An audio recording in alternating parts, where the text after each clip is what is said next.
Welcome back, everyone. This is episode 186 of the Jiu-Jitsu Dummies podcast.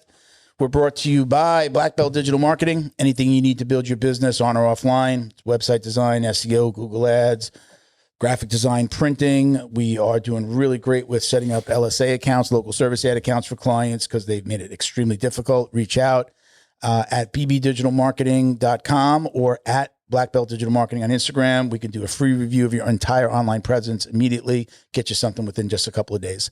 My name is Milton Campus. I'm a Black Belt training out of South Florida. Today we have Stephen Chin joining us. Welcome, Stephen. Yep. We're going to bring you back in a second. Don't forget to like, comment, save, share, do all those, click, all those buttons, subscribe. We appreciate all your support. Again, joining us today is Law Enforcement Officer Stephen Chin. He's the owner of Direct Action Training, right? Yep. And a Jiu-Jitsu black belt. We're going to do a few shout outs, so just be patient with us for a minute. I'm going to toss it to my esteemed co-host Ben. Oh, that's me. For intros and obviously Fight Tape, which is doing really well. Well, my name is Ben Stark. I'm a third-degree black belt from American Top Team. And nice to meet you, Ben. Oh, it is a pleasure, sir. Pleasure. I'm also the owner and operator of American Top Team Palm Beach Gardens. If you are in the North Palm Beach area and you want to train with the absolute best team around, come check out American Top Team Palm Beach Gardens for all of your martial arts and combat sports needs. Now, fighters, jiu-jitseros, anyone that wraps their hands or gets boo-boos on their joints, you will need athletic tape. And I know exactly where you can get it. FightTape.us. Better prices, better quality. Ignore the big brands. And if you want it white labeled, we can do that too. FightTape.us. Check us out. You reposted that damn packing video, didn't you? Oh, no. That's a new one. That's a new one? Is that a new one? Yeah. I refuse to reuse content. Can I tell you something? Sure. It drives you crazy that I put nuts. Well, you need I broke the rule. There it is. You need the ASMR. You need the... It drives me nuts. Putting like packages. I can't understand why you don't just grab one stack of tape and put it in there while you're putting one piece. Because I need a 17-second video and not a 3-second video. But you know what? I watched the whole thing to the end. It locks But you that in. ASMR is like, it drives me freaking nuts. You know what's getting me? The little thing on the door that the door stops? Yeah. I have to stop that thing when it's going. Really? Even though it's going to be like maybe 3 or 4 seconds, I have to stop that thing. It drives me nuts. Every time I push the door into the wall, I push it hard into the wall to get it to stop. That sound particular reminds me of like high school cafeteria, like beatboxing, like the dude with the pen. Oh yeah. What? Oh, the yeah. I flash back to high school every time I hear that. It's like shitty bass in a car. It's exactly what it sounds like. I watch it. I watch the whole thing, and it's like nails on a chalkboard the entire time. Like, share, subscribe. All right, so we are also brought to you by AcademySafe.org. Academy Safe is a nonprofit whose mission is to help clean up the martial arts by advocating for background checks, U.S. Center for Safe Sport certifications, concussion training, and a host of other things. We have 8 pillars that we certify or check with Academy owners and their staff members. That's the big part of what we're doing. We're not just getting an owner or one coach to do a background check. We're getting the entire staff. Ben happens to be a member. Then we have a couple of guys that are just finishing up and they're going to do the CPR. Right? Last Friday, he did his CPRs and everything. So you guys should have everything now. Like as an example, Kurt turned 18. Yep. We're not doing background checks on kids. So once they hit 18, they're a staff member. We add them on. Yep. You're accredited on the website. You got your stickers that you can put throughout your facility. I love those stickers. You got your coffee mug and your shirts and all that stuff, right? So, we do this throughout the United States and Canada. I am the founder and executive director of Academy Safe. Rob Ingram from McDojo Life. You know those funny videos, right? McDojo Life. Rob is our executive VP, and together we're just trying to change the world, the way that people find and vet martial arts academies. The world. Yeah. The world. You caught me say that, The world of martial arts, at least. I'm going to tell you off air some of the things because I don't want to give away the secrets, but you know how I am with that stuff. Like, I don't want the whole world to know. But I think that we're going to change the way that these organizations kind of interact. Right? Because every organization has its own, every discipline, I should say, has its like own organization. Jiu-jitsu specifically doesn't really have anything. You can say IBJJF, and I have a lot of respect for them. I know not everybody has their opinion on them, and they're, across the spectrum from, really, really good to really, really shitty. But there's nobody that's just like, doing these, there's nobody doing that. Like, it's not required to do a background check and you're dealing with kids, right? So literally like, the guy that drives up to the school to pick them up for the aftercare program, we know nothing about that guy. We don't know his driving record. We don't know about his personal record, any domestic, nothing. There's no requirement. And the school does it. The school, I don't know if maybe the schools do. I don't know that 100% that they require it, but just, right, even if that guy's got a background check, you bring him to the school, we know nothing about anybody that they've just, any of the coaches that are receiving those kids after school. We know nothing about them. So I think that what we're doing is going to really change the game. Even, we're talking to some big affiliations, and one of them announced that they're going to be doing background checks.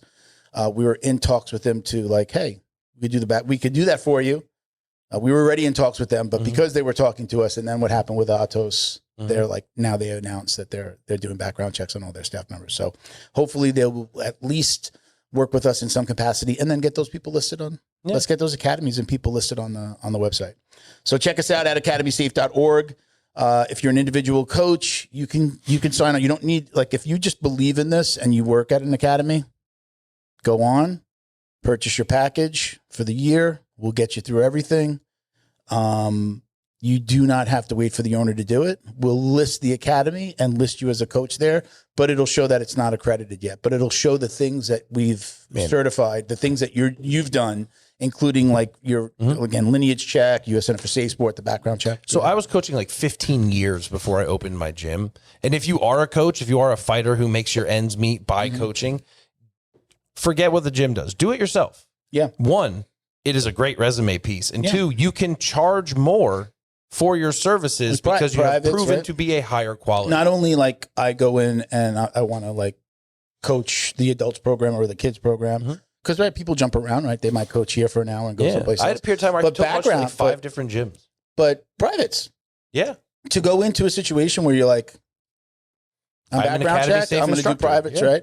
Now, I'm going to say, this is the last thing I'll say about it, though, is like, and I still say, just never leave your kids alone with anybody. Yeah. You bring them to class, stick around. That's it. Don't send them on trips to any organization's, tournament, I think. Don't send them away. Go with them. If you can't go with them. I'm going to go on my daughter's dates. It's going to be great. I'm sure she's going to love that. What movie are we seeing, guys? Right in the middle, the popcorn. You two are great. Hey, buddy. That's awesome. All right. Last but not least, thank you to our friends over at Flow and Roll. Hands down, the best custom gi and no-gi gear in the business. Visit them on Instagram at flow_n_roll. Check out the custom designs they've created for academies and competitors across the country. Gym owners, stock up on your gis, no-gi kits at flowandroll.com today. Remember that you can ask about their pre-order program, which I think is like the most awesome thing that they offer. So like you're starting in your gym, right? Oh my God, now I got to invest in all the gis. Do I want everybody just ordering off of Amazon, or do I want to give them a uniform? Well, for a few $100s, he will design your gis, put them on his website, gather a pre-sale order, right? They're not going to get them immediately. Your students are going to order. And when there's enough, then they'll place an order. You get the profit, or you take that profit and you put it towards inventory, right? You only paid a couple $100. The orders that came in from the public pay for the rest. Yeah. Right. So I think that's a really cool program. So aside from that, if you order anything, if you just want to order your belts, your gis, t-shirts, what have you, no-gi kits, flowandroll.com, get 20% off with code JJD. All right. All right. That's it. You're good. We just paid the bills. All right. Steven, once again, welcome.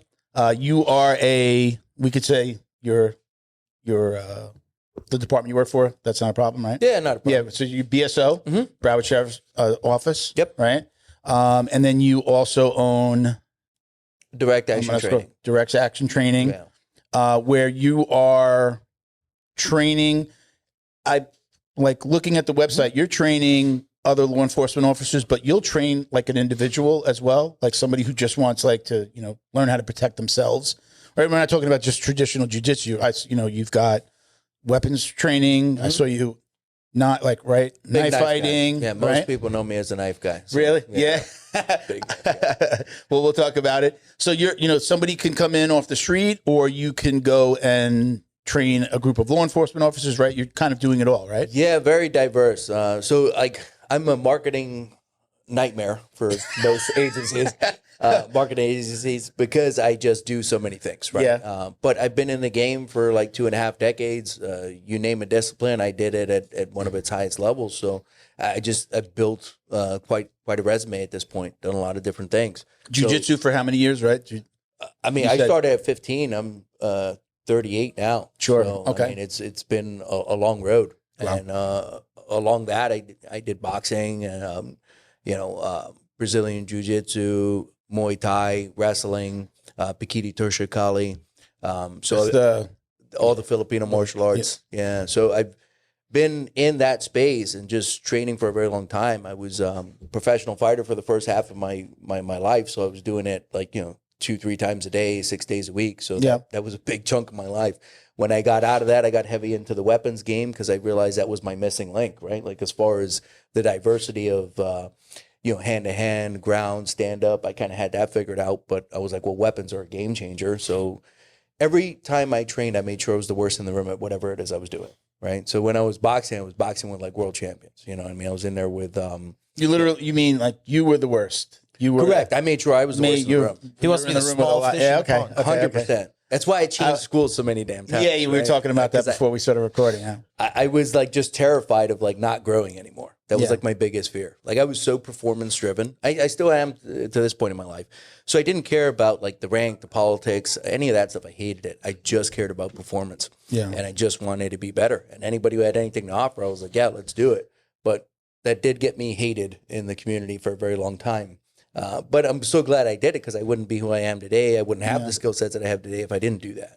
Like people always ask me today, like, what's your greatest skill set? Because I'm very diverse with all these disciplines. But I'm like, it's exactly that. It's the diversity, the fact that take me anywhere in a fight, I'm comfortable there. Yeah. We've got a couple of new white belts, tough, like young, strong white belts. And I kind of just like had this epiphany. I was doing it without really realizing I was doing it. I didn't go into it going, today I'm going to do this thing. But I've been putting myself they're both really strong. So I'm just putting myself into bad positions to see how they're going to react to it so that I get a different look from the guy that really knows how to do jiu-jitsu. And like, I kind of know what's going to come out. Yeah, right. I had somebody land on my foot the other night, but somebody got rolled and another roll landed on my foot. But anyway, like yesterday I was just like, oh, well, yeah, keep on. Yeah, I'm like, again, subconsciously I was purposely putting myself into bad positions because it's like, I know what I'm going to do. Let me see what this spazzy white belt's going to do. And it's not, I know everybody like hates spazzy white belts and you want to be careful, but I've been doing that. I feel like it kind of ties into what you're saying, like being the worst guy in the room. Okay, look, I'm going to put myself in a really bad position so that I have to fight out of this, as opposed to, again, like two guys that know what, everybody knows I'm going to throw the lockdown on them, so everybody knows, you start to know everybody's game, but go ahead. Yeah, so I was big on that. That was always like one of my worst fears, and like just growing up being in the game for a long time, that whole Lion's Den theory that we talked about with Ken Shamrock, where he would only train with his students and it left him believing he was better than he was. Then he got into the ring or the cage and realized this is a problem.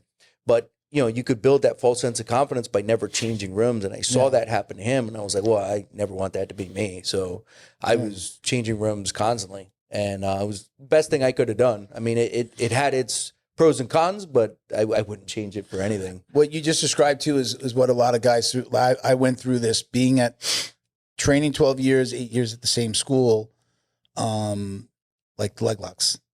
My coach was an old school guy. We trained mostly gi. Even when we did no gi, there wasn't a lot of heel hooks. There wasn't a lot of like leg game, like waist down stuff. And to go to other schools that have been training it and like to get teed up on with leg locks and foot locks and ankle like I experienced it myself. Even over the last couple of years, I'm just like, wow, I'm really deficient here. I knew we didn't train a lot, but again, we weren't all going after each other's feet. And now I'm like, now I know what I'm. Oh, 100%. What I gotta practice, and Yeah, you just got to change rooms, and like leg locks are the best example of that. And like for a lot of people, this is what I just explained is like the norm for the hobbyist that goes out and goes to the same school all the time. And like, the coach is just like, a lot of times it's because the coach isn't really proficient in it, that they don't teach it right. Correct. 100%. I tell people, my game is my old coach's game because this is what he told us. And you're product of your environment. We stayed away from the legs a lot. But I used to get so much crap for being in a leg locker. 2001, well, 2002. what did they call you? A cobbler? They called me a cobbler. They called me a shoe peddler. They were referred to in Portuguese. Were they saying it to you in Portuguese or were they saying it in English? Both. What's the translation for cobbler? Oh, I don't know. And then the big one that stuck out to me was that leg locks were thieves' moves. Okay. Yeah. Like this is the behavior of a rogue. Yeah. Before you walked in, he was telling the story. If you want to tell it again, where you got your black belt in Brazil. I'll let you tell the story, but you mentioned you did I'm a big leg. You did a heel hook in the gi on somebody, and they were like, no, It was like, you can't do that. I was like, I just did. I mean, I understand it's banned across all rule sets. Yeah. Minus high rollers. High rollers is the only event in the world that lets you heel hook in a gi. Yeah. So, yeah, he's like, you can't do that. I was like, I just did. But I was like, okay, no problem. I was like, are traditional footlock's fine? So this was their best black belt. He put him out to me, and 20 seconds in, I get him in the heel hook. And then they're like, hey, you can't do that. I'm like, great, no problem. I was like, can I do traditional footlocks? He's like, yeah, no problem. 21 seconds later, get him in a traditional footlock. Same guy. And just now I'm burning through him, right? And I could see like the deficiency, right, in this whole school. It's like, yeah, they were black belt, but maybe a blue belt at best as far as leg locks goes. So it was just, I was like, oh, well, I'm just going to capitalize on this. And it was just like, leg lock field day, do this thing. Yeah. But, I grew up with like that early days of Eddie Bravo. Like I was telling you earlier, I got to train with him quite a few times. And even Joe Rogan when he was a purple belt. I remember the first time Joe Rogan tapped me, I was like, oh, I can't believe I got tapped by the Fear Factor guy. And he's like, I can't believe you said that. You know what I mean? I was like, it's true. You said that to him? Yeah. I was like, he's like, why you look so down, man? He's like, it's cool. Like we all get tapped. I was like, no, but I got tapped by the Fear Factor guy, dude. And he's like, oh. He either loves you or hates you right after. Yeah. Last time I rolled with him. But it was great. Were you there for Renato Laranja, the creation of Renato Laranja? No. Are you familiar with him? He did CJI announcing. He's a Puerto Rican soap opera actor. Yeah. His name is literally like Orange. The last name is Orange. But that's not his real name. It's a character he made up with Joe to be this annoying guy who blew up. Renato Laranja. He does. He was Ronda Rousey, Honda Housey. Like, it's just a joke. It's an ongoing gimmick. Okay, so he hit the scene. Eddie Bravo and him set up a thing where he would come into Eddie Bravo's class with a black belt with 9 stripes on it, interrupt every technique, and Eddie would get frustrated and be like, "You want some, bro? Come get some." And then Eddie Bravo went to sleep to a north-south choke, and that was the creation of Renato Laranja. Okay. All right. Yeah, I did know see him? that. Yeah, I remember the scene that you were talking about where he went to sleep. Yeah. It's surprising that he would even do that. Like that's the one. That video was when I go, oh, this is a joke. Yeah. All right. I didn't. 'Cause again, starting when I started, it wasn't the one where he chased a naked Joe Rogan out of the locker room. Oh, he even follows him out to the car. Street. Come on, Joe Hogan. Rogan is just. He's visibly like, all right, the joke's over. Like it felt like, knowing that it's a joke and then watching. I don't think he took it so far until after. Oh, you don't? Oh, really? Oh, yeah. Is that? Oh, okay. So I'm thinking that maybe they knew each other. Oh, is that what it is? Could be. Maybe they trained at the same gym. I don't know. Yeah. That's hilarious. Yeah, it's when you know it. When like the CJI stuff. Did you watch CJI? Because like they give him a little segment. Yeah, I know he's around. Yeah. Mm-hmm. So it's a little over the top, It's supposed to be. It's really weird. But in a way, what do the kids say? Cringy. It is very real. Yeah. The funny thing is like the belt with like the. Oh God! Does he have it on both sides? Like I think guy, he's got like 37 stripes or something. Who's the other guy? Master Ken. Yeah, I saw Master Ken. You know who Master Ken is, right? Yeah. I saw a video the other day, and I had to go. Wait, hold on. Did I see this right? He has his belt, but then he has a third. No. He has a third. He has his belt, and he has stripes along both sides, and then he just has another belt folded under it with more stripes over it. Oh, it just looks like it's a third. Yeah. What do you call that? Like this, just a belt, right? It looks like a third. Why are there 3? I got more And there's stripes. a whole other one with more stripes, which is freaking hilarious. That guy's an act. You know that guy's an actor too. Yeah. He's been in he's always in like the war movies and like he's. I think Master Ken might be the thing that's popped him. He is massive. Yeah. That's hilarious. It's so spot on though. I mean, like it's not that far fetched At all. And that's what's so hilarious about it. Yeah, like Foot Fist Way. What is that?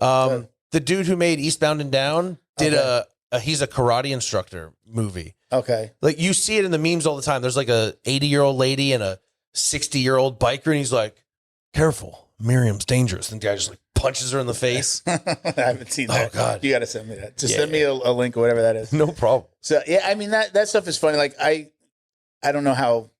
I guess I don't know how they feel about it. I don't know how the Brazilians feel about getting made fun of like that. But I mean, I think it's hilarious. It is, you know, and it is. They have a good sense of humor most of the time. Really? I don't know. What do you think? You've been around for a while. I don't know about that. It depends. Yeah. It depends on the day, who's saying I mean, it. it depends for everybody. Yeah. You can tease me way more than someone I don't know can. You know. I mean, I think sometimes birds of a feather. Well, no, let me not say birds of a feather. Just like sometimes, they close ranks. Yeah, A little bit like with Atos, like a lot of the other Brazilian stars were still having their back. Again, we don't know what happened. By the way, he's back. You sent me a video. He's back. Andre Galvao is back running classes at Atos. I don't know. Thoughts I don't about live that? in California. Yeah. Well, I said, again, you've been around for a while. I said that I feel like the affiliate system is broken. And I'm going to clarify that by saying, because I posted something like in the midst of all that, I'm like, the affiliate system is broken. Tell me it's not. Like challenging people to say something. What I'm realizing is that they don't provide, there's no guidance from most of the HQs. Like right now, if up until this just happened, if you just said, prior to this happening with Andre Galvao, could you show me your protocol for somebody reporting an incident and how does it get to you in HQ? So you're in California, I'm in South Florida. I have an incident. What is the protocol for reporting an incident? Like when people report stuff to Academy Safe now, I'm the guy that's usually getting it. The first thing in the message is, if you believe somebody's in danger, please dial 911. It's the first part of my message, either a voice message or an email back. If somebody's in danger, please dial 911. If you believe that somebody's going to be in danger in the future, please dial 911. And then look, we're not a reporting agency. If you have information on one of our members, we can have a conversation and you can report them to us and then we'll take care of it. But we're not a reporting agency that can go out and just look at any incident. We just can't. So I don't believe that we're coming up with those protocols. We never thought we were going to be some type of reporting agency. So we're coming up with those protocols. We have a resources page that, kind of says what to do. We've added, I think that every academy should do this. We added sex offender registries. Awesome. US, Canadian, and Interpol. Awesome. Right? Go to our resources page, check out your student list. Yeah. Right? Students become coaches, assistant coaches, non-paid, they're helpers, and what could be happening. So anyway, not to harp on that too much, but I don't think anybody could show what their protocols are because they don't exist. They don't exist. No, there's no checks and balances. There's no oversight. There never has been. And you also have it's very cliquey, and a lot of this stuff just will get buried. So it's great that it's coming to light. It's been in the industry since the beginning of time, but at least now it's actually getting out there and people are starting to do stuff about it. So him coming back, I'm like, what are the new protocols? Can you show me what happens if somebody reports now? Because that girl, the first thing she said is she went to one of the owners. She went to his wife and she told her, you're going to have to learn to grin and bear it. Yeah. Grin and bear it. Yep. Just, you're going to have to deal with it. Or is this hey, it's been 4 months, nothing's happened. Well, I guess we're back to business. That could be just as equally the case. He said he went to the police department because they didn't come to me. They didn't ask me. I wanted to let them know that I was available. What I've learned from, just criminal justice stuff especially federally, they're not coming for you until they have the case. Yeah. Like, why am I going to grab you and possibly mess it up procedurally or bureaucratically? I can just hang back. You're not going anywhere. You think you're fine. And it might take me 2, 3, 4 months. But when I am locked in, I'm going to come get you. Yeah. Yeah. Yeah, 100%. They're longer cases for sure, and they work it like that. So tell us. Let's talk a little bit about what you do with BSO, and we'll tie that back into what you do as a business. Right. This is your business. You have any partners? No, it's what you do. My in business training. Yeah, it's my business. So it just made sense to fly my own flag and kind of do my own thing. And like you said, the company's open to military, law enforcement, and then, other private security professionals. But I do open it up to the civilian side of the house as well. I'm just very selective as to who I work on that side of the house and what I'm teaching, just for, operational security on some of the stuff that I'm teaching with military and law enforcement and whatnot. But it's a very diverse company because I just have a lot of diverse skill sets. So I'll do a lot of different things, right? I'm working with a lot of corporations for like, active killer response and, being able to deal with that. And then, de-escalation programs for, workplace violence. So I'll get into that side of the house too, which is a little bit outside of the realm of some of the more tactical stuff that you'll see on the page. What's the difference between, I saw this on your website. Actually, I'm looking at it right. I'm looking at my note. You're not calling an active shooter. You're calling it active killer. So do you differentiate between those two things? The term has changed so much throughout the years, right? At this point, companies and organizations are kind of referring it to as emergency action plans. Okay. Just because it encompasses everything, right? Now, this could be all sorts of different things, right? This could be like a chemical, knife, shooter. There's many different methods of killing, right? So it went from active killer to active assailant, but now they're kind of encompass it in an emergency action plan, right? Which will kind of break down a little bit of everything. And that's the best way to go about it too, is to have those protocols be a little bit more broad and diverse. And then now you could kind of zone in on particular threats, but still encompass a little bit of everything. Okay. Now, any thoughts on, I went home yesterday, turned on the TV. We've got they drove a car into a synagogue in Michigan, Old Dominion University, shooter. Who was neutralized without getting shot. Do we know what the ROTC guys did to that guy? Apparently 22 dudes beat that guy to death. Really? Yeah. Yeah. So what are your thoughts on what you know about the situation? I know you probably know as much as me, I'm guessing, or maybe you're tuned in a little bit more to what's actually happened in those two incidents. Still figuring out the details on those incidents. I also don't like to speak on these incidents when they're too fresh, just because when more information comes out, it kind of changes everything. So it's a big part of what I do for the agency. It's just kind of backing up a little bit there. I'm the lead defensive tactics instructor for not just the sheriff's office, but the southern region of Florida. So all the defensive tactics instructors, when they have to get certified, they come through me, and then I certify them, right? Because I rewrote the defensive tactics curriculum. Are you saying just within the sheriff's departments? No, for southern anybody? region of Florida. So like that means that you've got something with Florida. Like Florida says, the state of Florida says you go to this guy. You have to go through this. Correct. Okay. So the Florida Department of Law Enforcement, they had a curriculum. When I first got into law enforcement, I saw like what they were teaching, and it was just extremely outdated stuff. And I was like, oh, no wonder you guys are getting your ass kicked every week. Like this thing hasn't been updated for a very long time. And I was like, why don't we update it? But there's a lot of red tape. No one really wanted to take on that project. I did. Luckily, the people I were working with had the proper channels for me to be able to go through and help get that done. So I was, just one of the key players in rewriting that defensive tactics curriculum for the Florida Department of Law Enforcement. So I wrote that new curriculum that got approved, brought them in the 21st century as far as the fight game goes, and then became the lead defensive tactics instructor for the southern region of Florida. So now I certify all these different DT instructors from different municipalities. And how long have you been doing that? How long has that been going on where they're getting certified by somebody? Because it feels like a lot of the conversations, maybe not just in Florida, but we've had conversations with law enforcement outside of South Florida or Florida as a whole. And it doesn't feel like they're like some guy that did some Taekwondo when he was younger is now teaching defensive tactics. Like, how long has that been going on down here? Because it doesn't feel like a lot of these guys should be teaching or should have been teaching.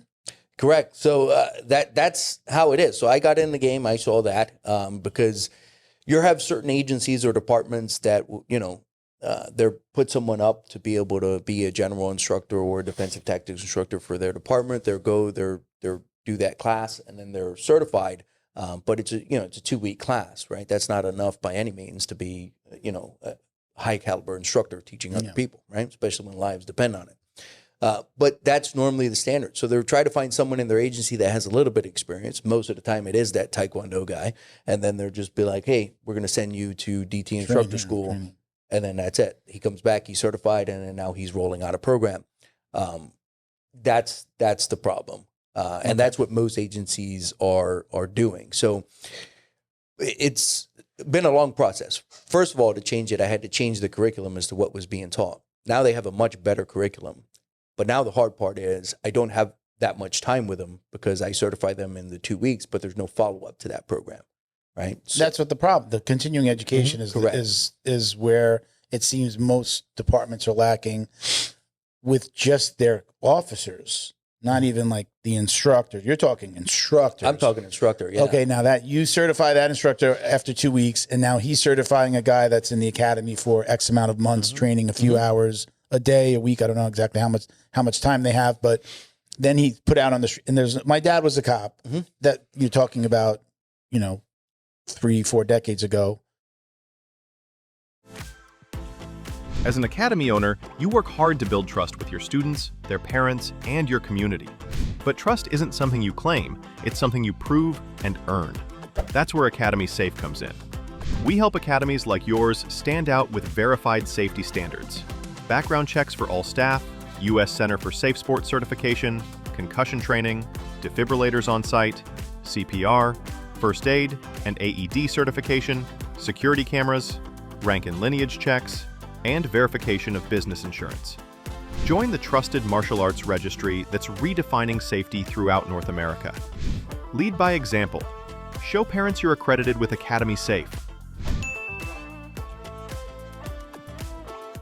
Special thank you to the crew over at Flow and Roll for all their support. Flow and Roll is renowned for their incredible no-gi rash guards, shorts, and leggings. Flow and Roll has quickly become the premier custom apparel provider for academies big and small throughout the United States. Reach out today to discuss your custom order and ask about their incredible pre-order program. You can send an email to flowandroll@gmail.com or visit their Instagram at flow_n_roll and shoot them a direct message. And yes, they can create an awesome custom gi for your academy as well. Visit flowandroll.com to check out their awesome designs, and remember, you'll get 20% off your purchase of t-shirts, rash guards, or gis with code JJD.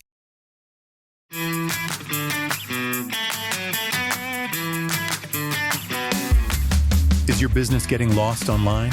Black Belt Digital Marketing is a full-service digital marketing agency that helps you get found, get leads, and grow.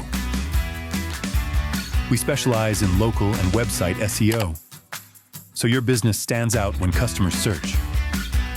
Our website SEO makes sure your site loads fast, ranks high, and stays ahead of AI-driven search, so customers find you first. More visibility, more clicks.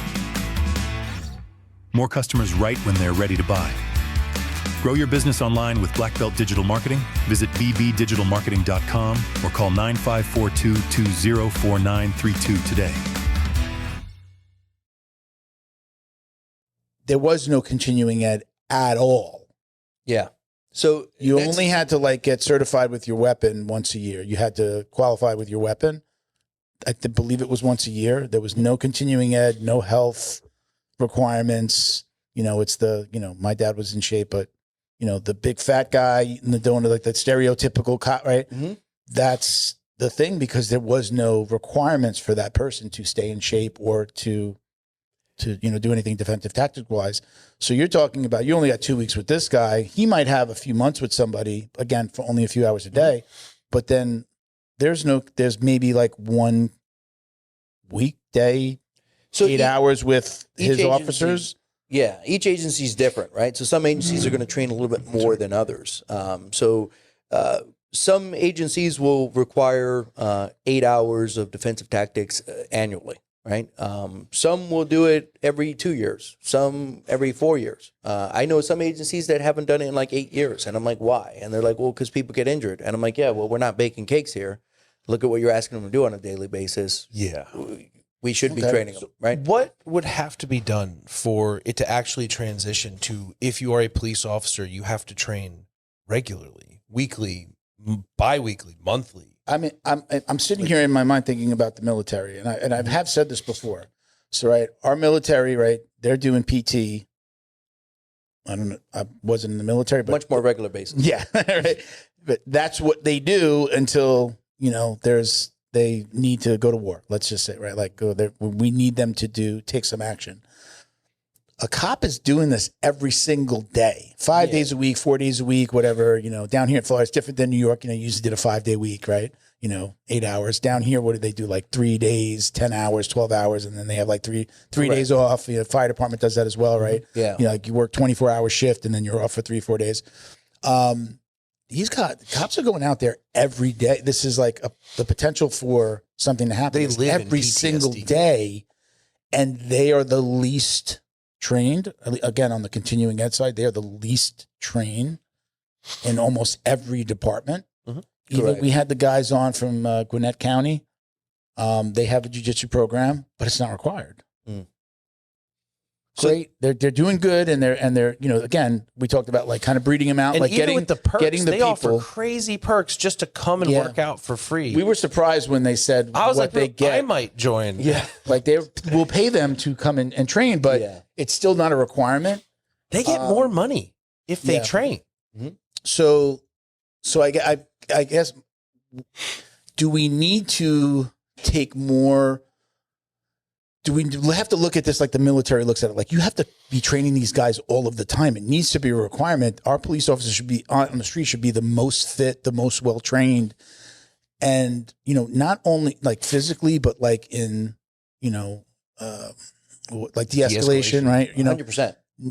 That's not happening. We just know that's not happening for the most part. We're just going to send right? social workers. We don't really. Yeah, I mean, right? Cops. Is that What are you talking is that the New York, the New York methodology? Yeah. It's crazy. But shout out to those two cops. Like, I mean, I know they showed the two cops. There were more than two cops that kind of got involved with this the bombing at the the nail attempted bomb? bombing at the mayor's house. I saw one of the officers being highlighted like jumping a railing, but I don't know if It's the a bomb great went picture. off. If it got No, none of the bombs went off. Okay. I think they tried to use like just like fireworks fuses or something that didn't burn out. But I asked a lot of questions in that. You did. Let's go to the military side of it first, if we can. That's what we would need fix to it. take more of a military, like look at this from the perspective of the military and how they're doing it, where we need to be training if I go to jiu-jitsu 2 times this week, next week I feel like I've forgotten everything. 100%. Right? Like if I don't train 3-4 times a week, maybe get to an open mat, I'm feeling really shitty. And because I have a bad back, sometimes that's what happens. I'm like, I'm only training twice. I'm like, man, I need 3 days before I can get back on the mat. It's the whole, like, it's like riding a bike. Not at all. It's Yeah, you can get back on the bike. Yeah, but like, right, your skills are diminished the longer that you stay off the mat. Yeah, your timing disappears. But then you're like, oh man, I went 3 days this week, 4 days this week. I've been training, and you feel good, and you're like, okay, I got it. I got my mojo back. But training every week, but not training enough, makes me feel like I'm in, like my jiu-jitsu is shitty. This just dawned on me. Would part of it be that if you can't maintain the standards for work, then you're forced into early retirement, and then all the brass that are in their 50s, 60s that are milking their DOPs to get a better, pension at the end, they will no longer be able to fulfill the requirements, so they will no longer be able to hold their position, and they will be forced to retire early, and that might be what could be holding it up. I mean, it's like we're asking you a lot of questions and not letting you answer. Sorry. Yeah. Good thing I got a good memory. But yeah, so you're right. A lot of this can be fixed if it was treated like the military. With the military, you belong to the military, right? So you lose all like civilian rights, right? And then now they could order what it is that needs to be done. The fact that we're working in like a paramilitary, but a soft paramilitary organization, we still have unions, we still have protections, we still have rights. And that is what creates some of the problem, right? Like our agency, we tried to do a physical test and the people complained to the union shut it down, and that was that. So there are attempts to try to fix it, and there are people that are trying to fix it. But it's one of those things where unless we change it from the top down and rebrand how that structure is looked at, we're never going to be able to fix it. Yeah. And right now, that's the big problem, is the fact that we're not looked at as full-blown government employees. We still have these unions and this paramilitary where we kind of have rights, but not completely.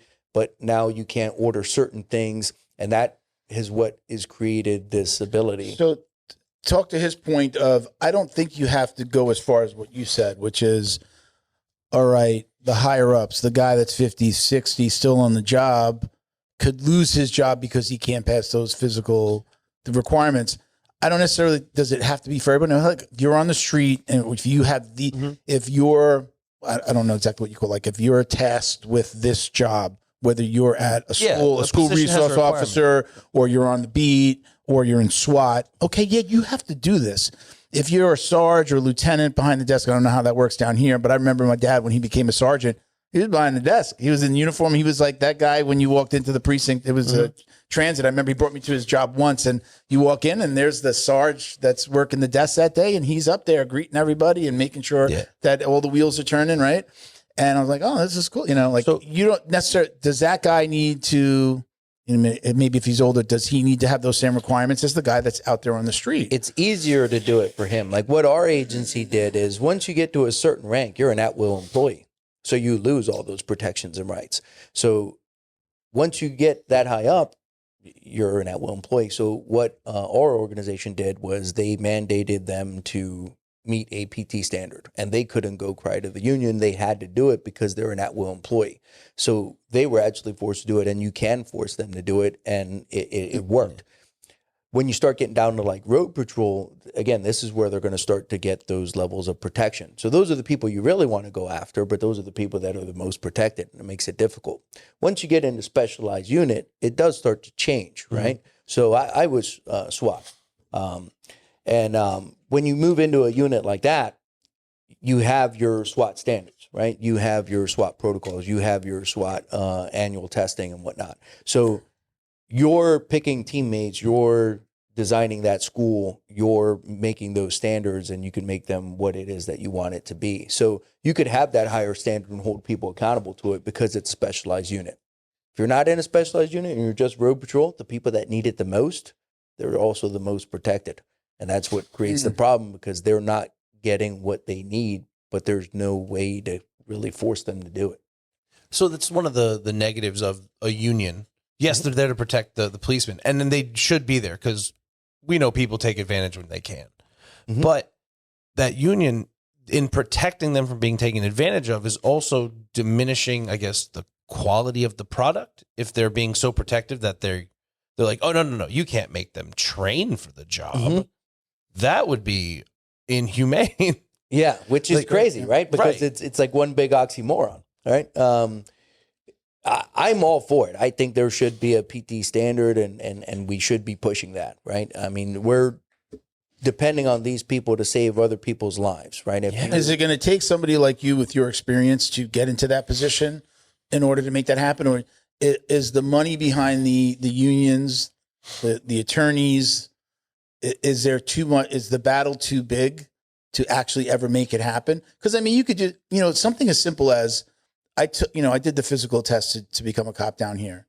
Jumping over the wall, it's been a while. Be at Broward. I did it at Broward. Jump over the wall, run under 5 minutes, whatever it was, like run the mile. I think it was.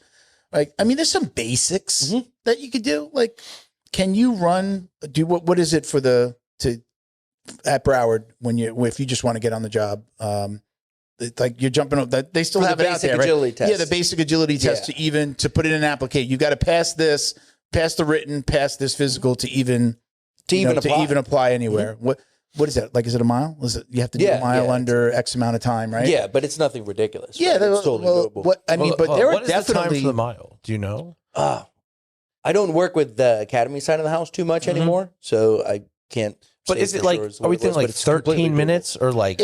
I want to say 7? 12 off the top of my head, right? It may have been adjusted since then, but I think when I went through, it was around 12. I know that there are cops on the job right now that probably couldn't even get to that mile. Correct. Just kinda but that's the That problem. would be like literally would potentially collapse or just have to walk. Every cop would tell you he was in shape when he was in the academy. Yeah. Then he comes out of the academy, he's not in shape anymore because that standard doesn't continue, right? What about like training while you're on the clock, right? You take a lunch, maybe it's a 9-hour day that day, and you have 1 hour of physical training, a class, go to the gym, Shoot. I think They don't think shoot you enough either. I don't think you could let people just do it on their own. Like it needs to be a requirement. Like you come in, okay, you're doing cardio today. You're going to lift some weights. You're going to do this. You're going to grapple. Like you need to check these boxes. I'm saying it and I'm going, this is never going to happen. Yeah, It's should never be. gonna happen. It's what I would love to see. It's what I'm working towards. I mean, my time in law enforcement, I just want to leave it better than I found it. And I've been able to do a lot of things, right? Like rewriting the curriculum was great. Being the lead guy to decide who is an instructor and who's not. Because my defensive tactics instructor class is not like just a shoe-in, right? Some of the ones before me, if you showed up, you did your 2 weeks, you pass. For me, absolutely not. If I don't feel you're going to be a good instructor, you won't pass, right? So I'm holding a tighter standard, and now I'm in a position to be able to do that. And that's great because I could start to inflict some of this change. Also, with our agency, I've been able to kind of have a big role in at least how it's being done at our agency. But since we are like the big green machine, a lot of other people will start to follow suit. So I still believe that it can be changed. And I'm the one who's like crazy enough to believe that the impossible could now be possible. Just someone has to do it first. Who would have thunk that people would be, cops would be doing jiu-jitsu classes? Like again, in Gwinnett County, right? They get paid to do it. I think we're still far away from every department in the U.S. doing it, but I think we're on the right path. Yeah, like right now I'm rolling an in-service training that is going to encompass all aspects of training that we've ever done, right? So it's not segmented. We're not just doing CPR, just doing defensive tactics, just doing building tactics. This is going to be a crazy 2-day in-service that is going to be scenario-based and encompass every aspect that they've ever been trained on. And it's going to be high pressure, it's going to be high stress, it's going to be very physical. A lot of the agency's terrified of it. They're already getting phone calls because they're worried about us beating the hell out of them, but it's part of the game. And being able to roll out a in-service training like this and just kind of shake the tree, I think this is kind of where it starts. Because it will expose a lot of things that we can now fix and capitalize on. And it will show people their lack of training and what it's going to do to them and also encourage them to train. Also, I got the back end from command to where if I feel someone's not fit for duty, not fit for standards because they can't complete this training, then they're immediately going to be put on administrative leave. That's huge. Yes. Administrative leave or put behind a desk. Is that the same? That's not the same thing. Leave, stay home. No, Stay home no, or they're, like they're be probably put behind a desk and Okay. they put them for remedial training until they can actually, So fix themselves. Is this going to have actual like combatives? Like you're going to take your coaching staff and be like, you are an argumentative drunk. You've been pulled over. You want to fight kind of thing. Yes. And that trainer will in effect attack your officer. Yes. That's what I'm talking about. So it's sink or swim. And yeah, because someone's going to bust you in your shit one day. it's going to be great. You got to be ready. I'm really excited about it. And I Do you did need one volunteers? like this. I did one like this a while back, and it like we got in trouble for it. Apparently, everyone complained to the union, all these different injuries. It became like a big thing, and that DT was like just like the gauntlet, man. It was still talked about to this day. But can you hit him with a good quit? Can you hit him with one of those? Yeah, I was destroying people in that. People were getting broken ribs and brain bleeds. I mean, we were going at it, but it was a good wake-up call. I thought it was great, right? A lot of people thought it was a little too much, and I could Did see you what lose they're any saying. rounds? Oh, no. Yeah, that's why it was great. Yeah, well, I mean, I was tuned up, right? Because, again, they had I'm gear sure you're on. getting banged on. So, like, all the gear scratches you up. Like, my face looked like a complete mess by the end of it. They're like, don't you want to put headgear on, dude? You're all scarred up. And I was like, no, chicks dig scars. You know? So I just dealt with it. But my whole face was destroyed by the end of it because I'm sparring. Like, they're just having to do like a minute with me. But, again, we got 6,000 sworn. So I'm going through everything. Dude, 6,000 minutes is a lot of minutes of training. Yeah. So that was a crazy. I do like in-service 90 at a training. time, and I'm good. But I loved it, and it was great. And this is a chance for us to kind of like bring that back. We got like, put on the bench for a little bit because we were like, you guys are nuts. But now I structured it in a way where there's a winnable way of doing this. If they do things right, they're not going to get destroyed. If they do things wrong, we're going to make them pay with pain. So this jumps into like a jiu-jitsu conversation. Are we talking about a structure where like in the morning we're drilling like step 1, step 2, classic, and then we go into situationals or like an ecological kind of methodology? Yes. Now, presumably the officer would not be informed of their constraints outside of their legal constraints, but the other person is like, you're leading them in. You're giving them an assignment. Correct. But I'm also giving... what kind of thing are we looking at? Are you talking about like, okay, you're going to be a drunk guy. Your wife is divorcing you. Like you're talking about that, or giving the perpetrator. This is a DV call. You are inebriated. You have a weapon. It's in your back left pocket. But the cops don't know. The cops don't know. The guy that... okay. Like, is that happening? Or like kind of those situations being put together like that? Correct. So it is a winnable situation, right? They have their ability to be able to de-escalate. They have all the different tools of the trade to be able to deal with it. There is ways of doing it where it doesn't have to become physical. So if they do it right, they will get a win. And you have to give them winnables, right? Because before when we did it, it was kind of like a gauntlet. There wasn't really winnables. They just got destroyed, and we were proving a point. But that's important. I thought so winning too. It's important to get your ass handed to you and agree. go. I tell everybody, like, hate to quote my old coach, but, for every level, there's another level, he used to say, right? The best guy in this class that just beat you could beat up everybody. There's a guy that probably you lose to when you 100%. Train. There's that guy, and that guy has a guy, and that guy has a guy, and blah, blah, blah. Right? Yes. Every level has another level. Like I tell, again, even just training with the white belts that I'm training with, and they're like, man, you beat the shit out of me. Oh my God. Like, I'm like, just stick with it. You're going to get better. You see what I just did to you? That guy over there does that to me, right? Like he's that guy to me. He's a multi-stripe black belt. He's been doing this 10, 20 years longer than me. So it's good to have that. Again, what I was saying before about putting myself into bad positions. Again, I'm just, starting to realize that. I've heard, you always hear it.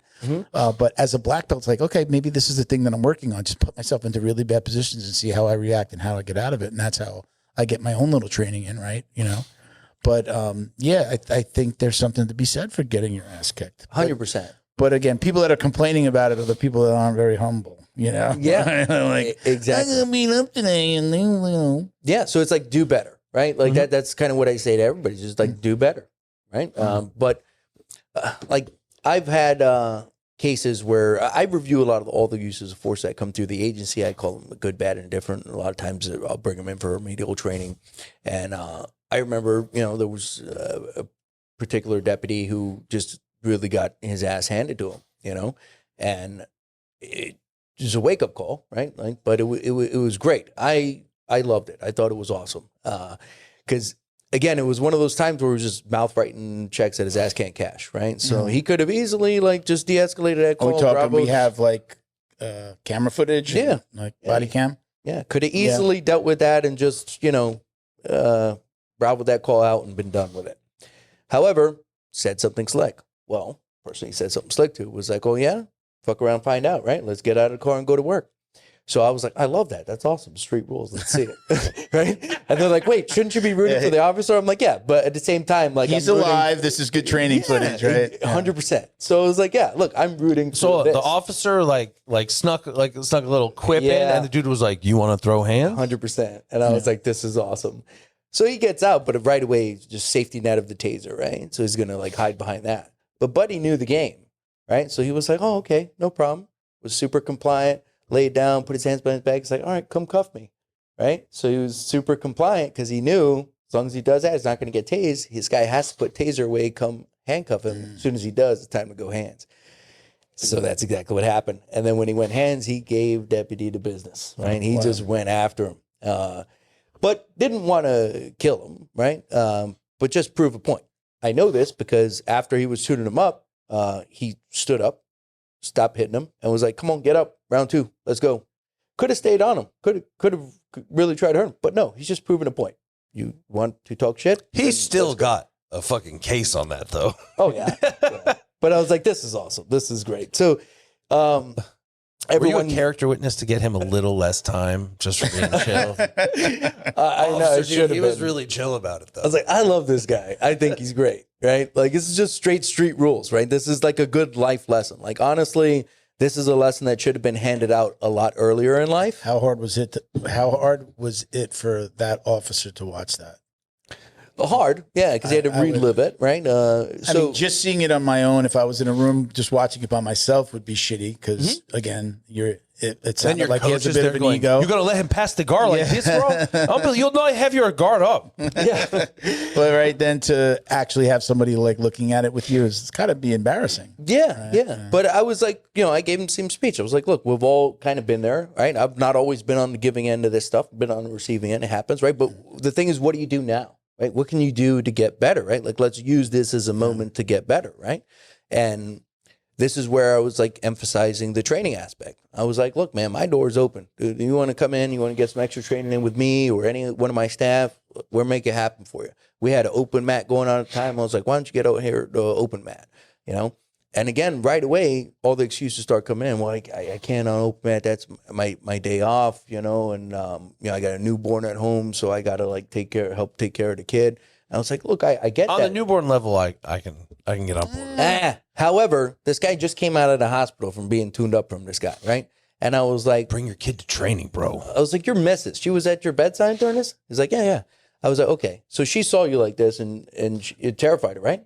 I was like, okay, so if you told her, hey, babe, I have to take a couple hours of the day to go train to make sure this doesn't happen again. Can you just watch Little Charlie for me? Absolutely. You really think she's going to have a problem with it? Or you can stop being a pussy. Right?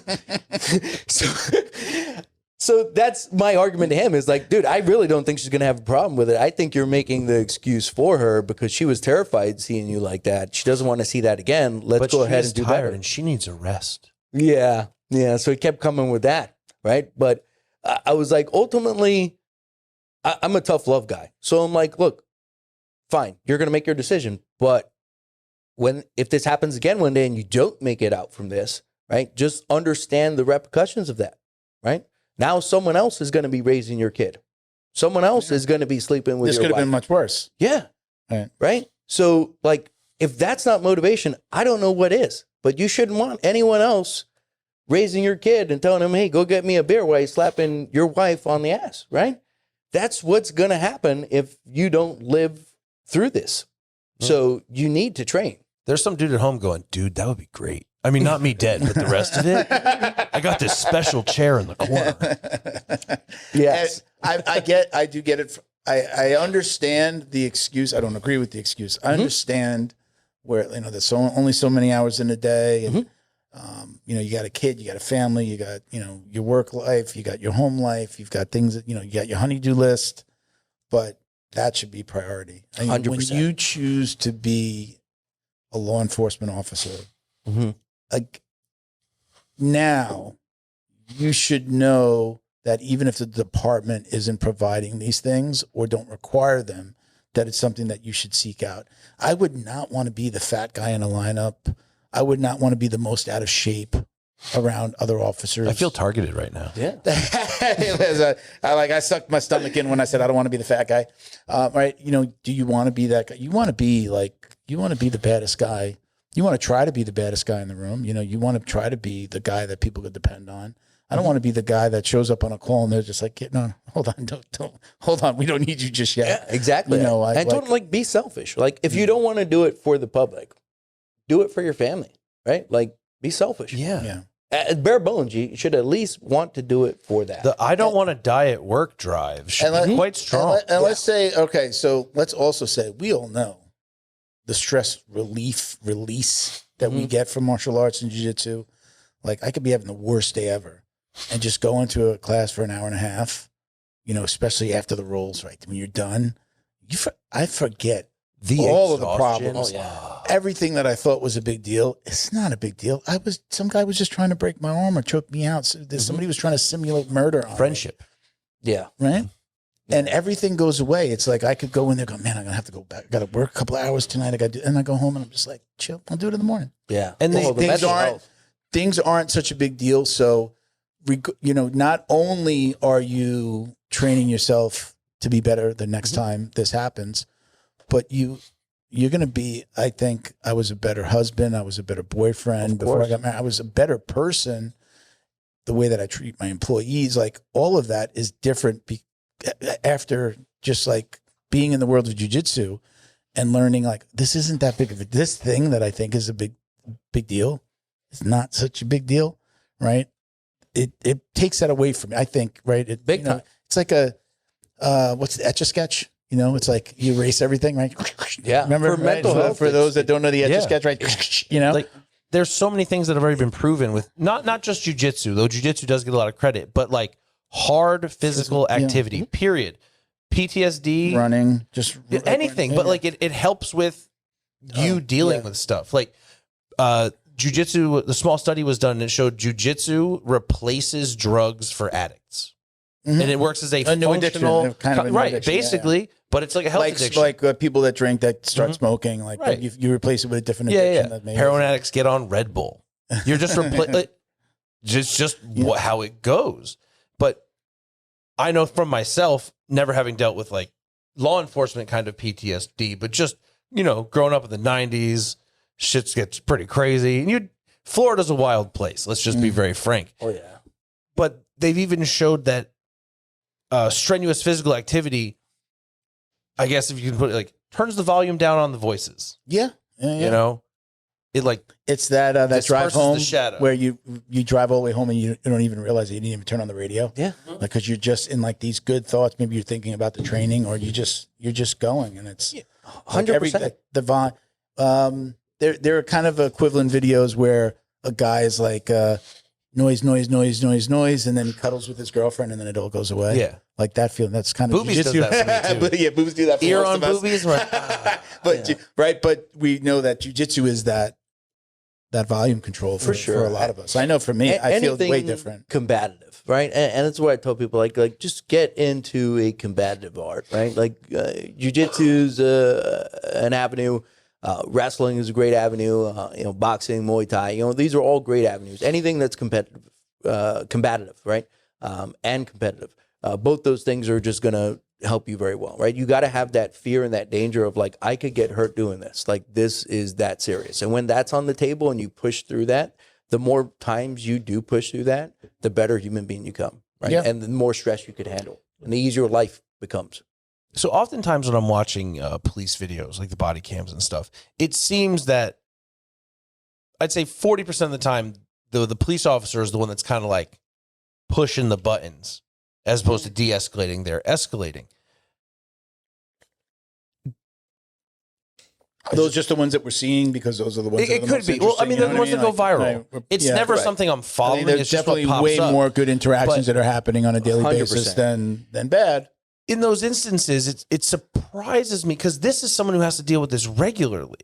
It's not like it's the first stop they've done. They're like, let's see what it's all about. Like, is it a legitimate, like, false confidence of having a weapon?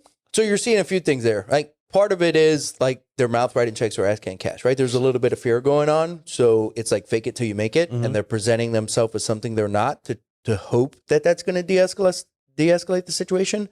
But a lot of times, that could backfire. Most of the time they get away with it. That's why they start doing it, right? Sometimes it's just them being jaded and disgruntled because this just stresses of the job, right? Like that stuff wears on you. As soon as your shift starts, you're like, I'm tired of this You just shit. explained like life though, right? We're talking about the loud, like just in general life, right? Go into a bar or a coffee shop or anything, and that loud guy in the corner, we all know that loud guy is probably the guy that doesn't know how to take care of himself, right? I know that I was that loud guy before I started training jiu-jitsu. I can see that. I thought I could fight. I had fights. I won a bunch. And then I got on the mat and I'm like, that skinny guy can beat the shit out of me. I did Muay Thai at my first school. I did jiu-jitsu. Like once you realize that, just because he may not look in shape or he's just really long and skinny, and no, that's the guy that you got to watch out for. And then you kind of like, again, it humbles you. Jiu-jitsu humbled me. Absolutely. And now I'm like, if there's shit going on over there, unless it's somebody that I know or that, okay, a woman's going to get hurt. Okay, I might get involved. But if there are people arguing over there, I'm over here, man. I'm going this way. I don't want to get involved with that because it was going to happen. That guy knew jiu-jitsu and he hurt this guy. And if I have to help somebody, I'm there to help and I'll protect. And, my friends, my family, right? I'm going to be there for them. But yeah, man, I used to be the loudmouth and getting, hey, let's get into that guy over. We had one of the tenants in my building was walking his dog, and a guy came down the middle of the two buildings. It's a very small lane between the buildings, going really fast. It's supposed to be like 15 miles an hour. He comes speeding down, parks the car, gets out, and the guy walking the dog is a tenant. Very nice guy, out of shape, and tells the guy, "Hey, why don't you slow down?" They get into a verbal altercation. Mm. The guy driving the car pulled a knife on him and started chasing him. This is the funny part. His son trains jiu-jitsu at my school, right across, little boy. He called me now I come down to walk my dog. All the cops are there. The incident had just happened. He sees me and he calls me on the phone from where he is talking to the cops, and they just got him waiting around, and he's telling me the story. And he's like, yeah, man, my jiu-jitsu skills almost came out. Mm. So what jiu-jitsu skills? You bring your son to jiu-jitsu and watch. Mm. You have no jiu-jitsu skills. Yeah. At the end of that phone call, I said, listen, I hope that I see you on the mat for the adults class. I hope you stick around after you. I told him that. He thought he had jiu-jitsu skills. Actually, reminds me, the first time I got on the mat, my coach was like, hey, what do you know? What do you do? And I'm like, well, I wrestled a little in high school. And I'm like, I'm a huge UFC fan. And he just smiled and then just tied me into a pretzel for like a half hour. And I was just, I loved it. I was in love. I was the guy, like, love it or hate it. I loved it immediately. But this guy thought, like, no, next time, shut your mouth. You don't know how to take care of yourself. I wound up seeing him and having a conversation with him. And I walk my dog at night down in Coral Springs by the city hall. I have my weapon with me every night. I had no jiu-jitsu. I feel like I can't stop a bullet. Correct. This guy gets, we get into an altercation. I could get stabbed. Yeah, it's a different game. Carrying I'm 12 years training jiu-jitsu. You have 0 years training jiu-jitsu, and I carry my weapon. I told him, I said, I don't know why you're out here without a weapon. You need to, you're walking your dog. You don't know who's going to come through here. We got a guy that's, actually a couple of different guys that sleep at the city hall on the benches at night. And it's a very nice area in Coral Springs. There are 2 homeless guys that sleep on the benches in the city hall park. Like, you're out here with nothing. I go, I don't let my wife, I don't let my daughter walk. I go, if you're going to walk the dog, you go downstairs. There's a dog run attached to the building. Do not go further than that. Don't leave this building. So you think, like, again, it's that, false, you watching jiu-jitsu and you think that you're going to be able to protect yourself? Yeah, obviously. My jiu-jitsu skills almost came out. I was just you see it a lot. I haven't seen you in an adult class yet. I haven't seen you in one of the classes. He knows nothing about jiu-jitsu and is out of shape on top of it. It happens. Sweet guy. We're now talking like civilian, right? Mm-hmm. You train civilians as well. You said you're picky, but you train them. So I've been a licensed gun owner, able to carry for over a decade. And I've never carried because we didn't have the avenues to train properly. I know how to use a gun. I can hit a stagnant target. I can clear all that. But I'd never had training on concealed carry, concealed draw, gun retention, sight or target acquisition from those positions. Mm-hmm. I'm blessed. I've been lucky enough to start training in the last 3-4 weeks, but I'm realizing like, I'm doing like 1 session a week and I'm gleaning great information. And even though I've attempted concealed draws on my own at home, dry fire drills and stuff, like getting walked through, even just the step-by-step is such a dramatic difference. Like where I'm like, I'll be quick. I suck. Yeah. I'm slow. I can't get a good grip. So like, but even for these things to come about, I do enough training. I get to the point where I'm comfortable carrying my weapon. What do I need to know as a civilian? A guy walking his dog runs into some asshole, or a dude at the mall where some other shit starts popping off like it is in New York. Like as a civilian, what do I need to know before I draw my weapon?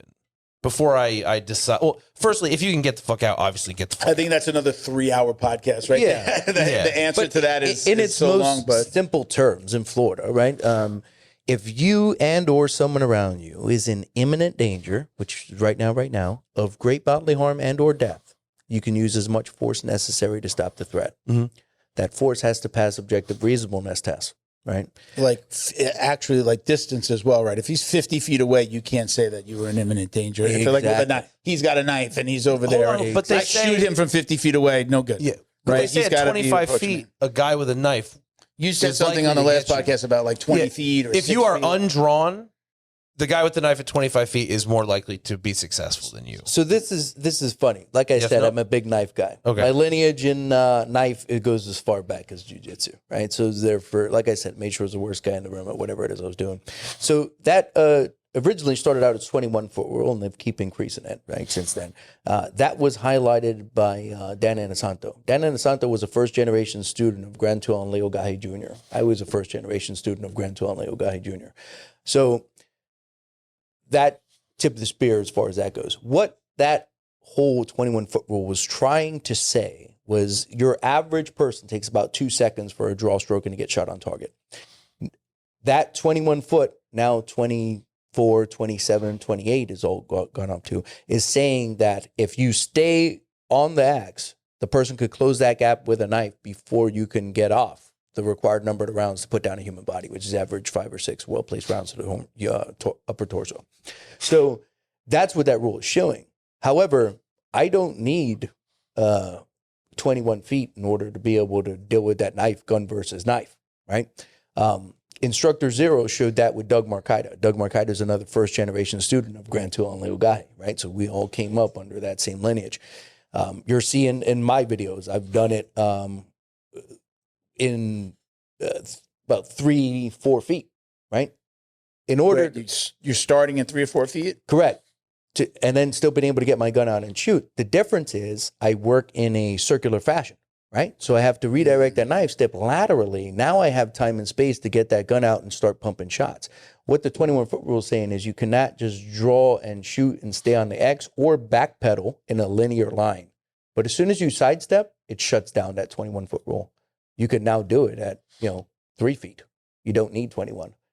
The key is you have to work in a circular lateral line, not a linear line. And that's really what that rule was showing.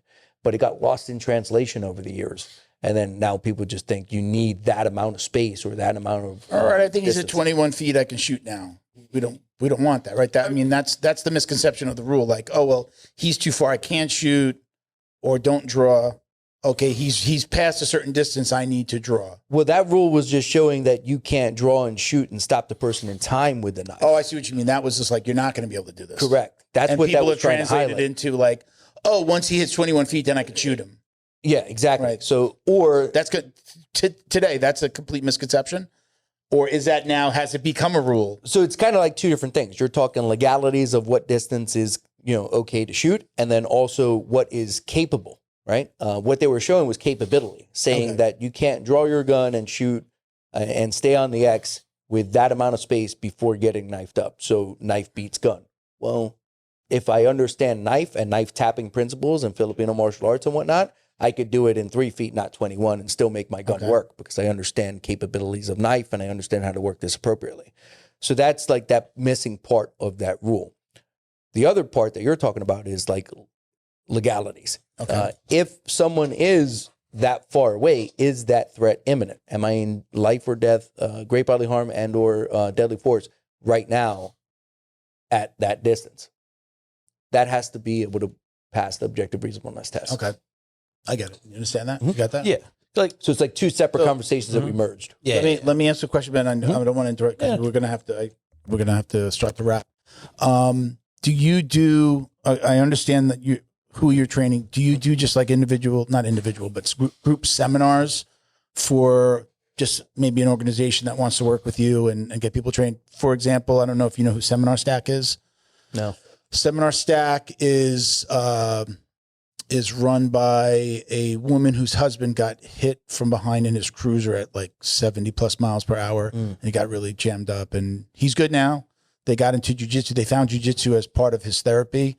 So they got into jiu-jitsu, but then they were like, this is amazing. We need to have more cops to get involved. And basically they're a for-profit organization, but what they do is they run seminars and then they might donate some of that money to nonprofits. Excellent. So they did it with Academy. They also manage They're the always Adopt a Cop charity. Yeah. Oh, no. She does. Oh, she does. Oh, yeah, she does. Yeah. I'm sorry.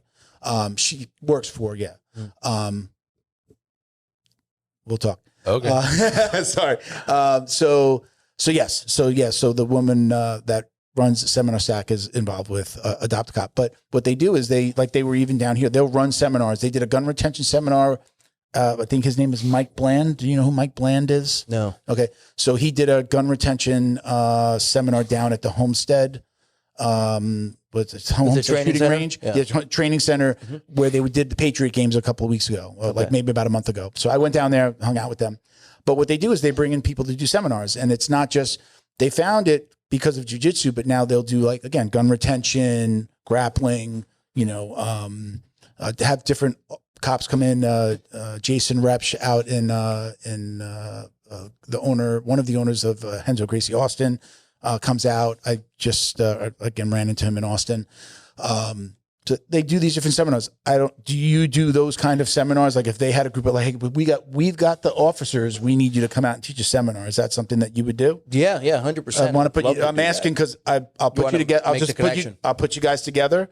I'll let them know. It happens. It's not the first time. I put them together with some other people. I'm like, I've interviewed somebody, and I'm like, I think you really want to talk to this guy. Add some value, especially with the knife stuff. I mean, I think that's a very misunderstood weapon and misunderstood in the community. There's not a lot of people that know how to do it well. There's a lot of bad information out there, and that's something that I would love to clean up. That's one of my bigger projects right now. I'm actually designing a knife. Should be launched in the next 3 months. Oh yeah, it's something I've been working on for years. It's been my life's work. But once that gets out there, I'm really going to start kind of going after that knife community, just because I don't like a lot of stuff that I'm seeing out there with it right now. How long have you been on BSO? How many years? 9 years now. 9 years. Yeah. Okay. 9 Were years. you any other law enforcement department before that? No. I Okay. came into law enforcement late, and I grew up. How old are you? 38. Yeah. So I came in super late. I started out with the whole fight career. Then from there, I worked with a private military contracting company in teaching capacity, and then I worked operationally. I was kind of to and from South America. Then from there, I opened up my company, Direct Action Training, and started kind of teaching law enforcement, military, things like that. Most of the guys I was training were law enforcement. They're like, dude, your resume is stacked. Why don't you come over here and do this? I was like, sure, I'll give it a try. Got picked up by the sheriff's office pretty late in the game, and then quickly rose through the ranks there and kind of started my law enforcement career. But I always tell people I've lived like 3 separate lives, right? Between like the fight life and then like the contracting, military contracting life, and then now law enforcement. There's on BSO specifically. Do they have like no age requirement? Because I know somebody that's like got on recently. I trained with him at my last school. I forget his name, but acquaintances. It's like he looked like he was like in his 30s, and he's like, "No, I'm 50." I'm like, "You just got on?" He's like, "Yeah." I'm like, "Isn't there an age requirement? Is there no?" There age is, but I requirement? think it's in the 60s. Very high. So, yeah. Right. So you're. Can I go right to a desk job? No. You got to go through all the hoops. Everybody has to go through the hoops. It's just the way that it is. But I was able to accelerate pretty quickly because of my background training and experience. So I was able to get, the chance to go out to SWAT school very, very soon, get on the SWAT team very soon. They scooped me up in training relatively quickly. And then just been able to kind of, move into that like subject matter expert role for the agency. But, I still had to go through all the hoops, but it was definitely more accelerated for me than most. But they saw the potential in me, and I thought I was going to hit a lot more red tape, but I actually didn't. They've been really good to me. So we're going to have to wrap. Go ahead and tell everybody where they can find you. .com, Instagram. Yeah, so Instagram's easy, just at Direct Action Training. You could go ahead and find me there. For the website, it's directactiontrainingusa.com. That will also US or USA? USA. There's a USA now? There's a .USA? No, .com. So directactiontrainingusa.com. Oh, I thought you did. You say I messed him .USA? up. I have a .us site, and it messes with him every time. I can see that. Yeah. I heard .us. Yeah, you stopped right there. .USA. I was like, wait a minute, what? Yeah, so no, sorry. directactiontrainingusa.com. Okay, my bad. So we'll keep that traditional. But yeah, that's a way to get back to, all the social media you can get on there as well.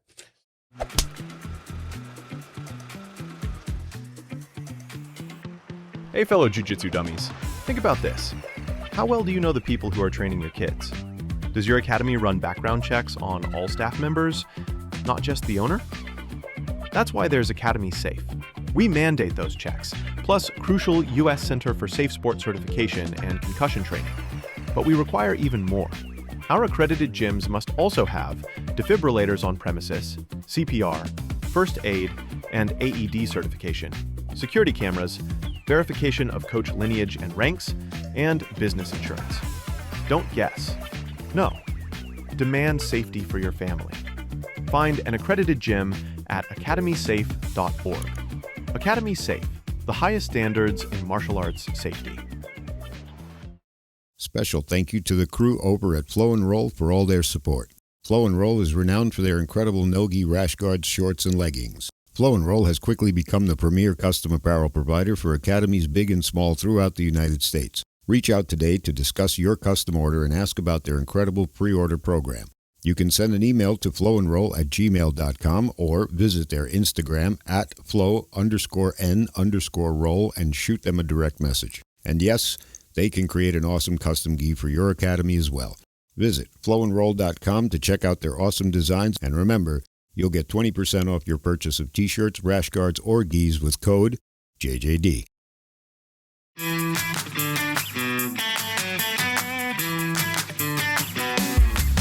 Is your business getting lost online?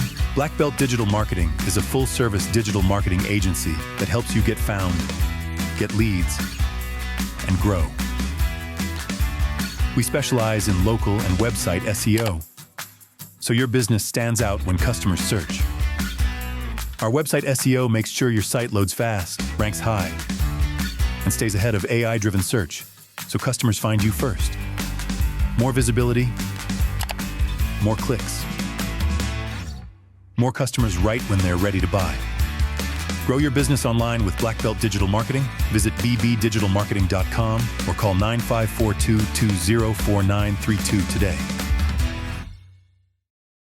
All right. And look, we were a little short because we were a little rain delay. Yes. No worries. If you ever want to come back, please, like you said, you're designing a knife. Like, you got anything going on? Please come back. If I forget, don't let me forget. I will put you in I usually let the podcast come out so that they can see it and be like, hey, I'm going to introduce you to this guy. Watch the episode. They're definitely open. And then I'll put you guys together like in a text and let you take it from there. There could be seminar opportunities. They're in PA, but they came down for the Patriot games and they did some stuff down here. So they're expanding and they're looking to do a lot of other stuff. I'll tell you a little bit more. Are you going up to Pennsylvania? No, I'm not going up to Pennsylvania in April, but because of there's an April event that I can't go to because I'm going away with the wife. And then, there is the Abu Dhabi. I was supposed to go to Abu Dhabi, but we don't know what's going to happen there. Oh, you were going to go to actual Abu Dhabi. We were going to Abu Dhabi to meet with the WKU during their Worlds, their annual World event. Skip it. They're moving the venue. It's literally going to move to another country. They're in Germany, so they're moving to another country. So I don't know if the dates are also going to change, but that one was also during the August event. And then my daughter's also due around that time. So it's kind of crazy. So, there is a seminar stack event around that time. That one's up in PA as well. So I've gone up there and I've met with them down here. So they're really cool people. They're just trying to give back and do something cool. But I think it would be you get on their list of, potential, seminar instructors, and it's just, a good contact to have. Hey, you want to do this? Now it's literally like seminar stacks. They'll up in PA. They'll do a whole bunch of different seminars over a few days. So it's just like this seminar is going on. Maybe this other seminar is also going on, or they're back to back. So excellent. Gun retention, grappling, how to work with a partner, cuffing with a partner, things like that. So they just have all these different instructors come in. So that's the thing, seminar stack. They stack these seminars over the course of a weekend. They also, I believe they have partnered. They've been tagging them. So I know that they were working on it with Subversive. Okay. There's the grappling organization Subversive. I think they're actually going to be working with Subversive. If you follow at Seminar Stack, they're actually tagging them and they're like, something cool is coming. And I know that they were working on doing something with them where Subversive would run the tournament or put on an event. Like, right, they have law enforcement guys doing in a tournament. That would be excellent. So I think somehow either Subversive is going to be putting on something or being like do like a kind of tournament, bracketed, fight card essentially, but with law enforcement and first responders. And then you do all first responders. It's not just law enforcement. It's first responders, military, things like that. It's just, health, wellness, jiu-jitsu for these people that could, we all know benefit from it. Yes. So again, great. It's a really good connection. Believe me. I love those guys. So we'll do that. Ben, you want to? Oh, me? Do your outro? Ladies and gentlemen, boys and girls, children of all ages, if you are on social media, and I know you are unless you're too young and hip, because that's what I'm finding out with the kids today. They're not on Instagram. But if you are, check me out, MMA Coach Ben on Instagram. I've been on a bit of a lull posting, but I'm back. You're on a lull? That's your lull? Yeah. I've posted like one a week for the last 3 months. Yeah, that's a lull. You've been keeping me active with the collabs. But check me out there. And of course, get your fight tape at fighttape.us. I got a mug for you. Oh, this is for you. Wow, thank It's you. my go-to coffee mug. It's a great mug. I have a t-shirt. I'm going to say, I have a large. Do you wear large or medium? Yeah, large. Yeah. Large. Good. All Look right. at his I got a shoulders. t-shirt for you. Yeah. Has anyone ever told you how much you look like John Silva? No, I get Jason John Statham Silva, a lot. who's The guy who barks from the Fighting Nerds? I got you an Academy Safe Awesome. t-shirt. It is a large. I love what you're doing with that. Throw by it the way. on high if it's too big. Seriously, though. Appreciate it, man.